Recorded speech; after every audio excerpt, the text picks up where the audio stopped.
Magandang araw sa lahat, welcome po ulit dito sa ating channel ang Showpol.ph. Maraming salamat sa lahat ng nag-subscribe indeed. Punta tayo sa ating viral SOCMED for today, April 15, 2026. Mula sa Facebook page ng Ang Balita Ngayon, at sa Facebook ni Attorney Neil Abayon publishes as is. Ang Balita Ngayon, mini trial na puno ng kasinungalingan, VP Sara legal strategy o takot. VP Sara, direktang sumagot sa mga alegasyon sa hearing. Naglabas ng pahayag si VP Sara Duterte kasunod ng naging pagdinig ng House Committee on Justice nitong April 14, kung saan iginiit niyang puno umano ng maling paratang ang tinawag niyang mini trial laban sa kanya. Isa sa mga tinutulan ni VP Sara ay ang umano'y pahayag na kinailangan pa niyang humingi ng tulong upang makapagtapos ng abogasya. Of all the lies thrown during the Committee on Justice mini trial, on April 14, the one I personally take issue with is the claim that I needed someone to help me get through law school. I completed my studies on my own terms. I never asked any professor for special accommodation for my grades because the bare minimum was easy enough to meet.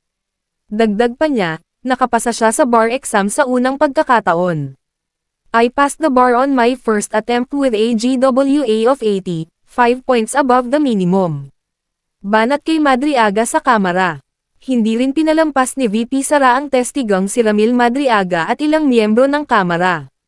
Madriaga and his cohorts in the House of Representatives do not come close to my capacity to achieve results with very little effort because they cannot even weave a believable lie, much less follow the rule of law.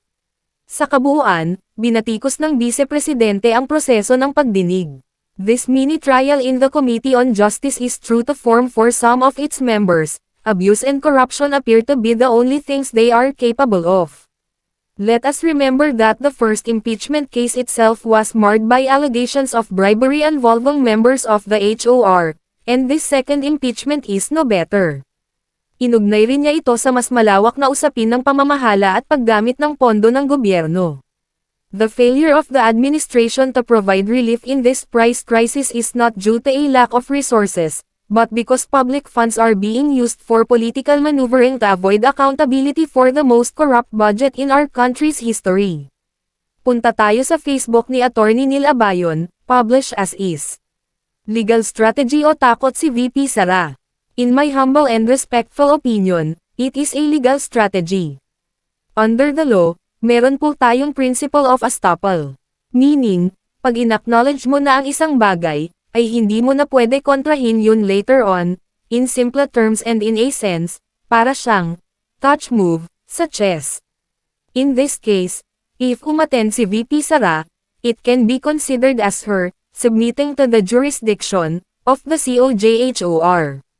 Therefore, baka mabalikan siya ng Supreme Court doon sa petition for certiorari na finil niya, baka sabihin ng SC na, bakit ka nag-file ng petition nag-surrender ka na sa jurisdiction nila. E-follow ang Facebook ng Ang Balita Ngayon at Attorney Neil Abayon, i-click ang mga link sa description box. At yan ang ating latest SOCMED viral update for today. Huwag kalimutan mag-subscribe, i-click ang notification bell for more SOCMED viral updates at suportahan po ang ating Facebook page. Maraming salamat sa lahat ng nag-subscribe indeed, magandang buhay sa lahat, shukran.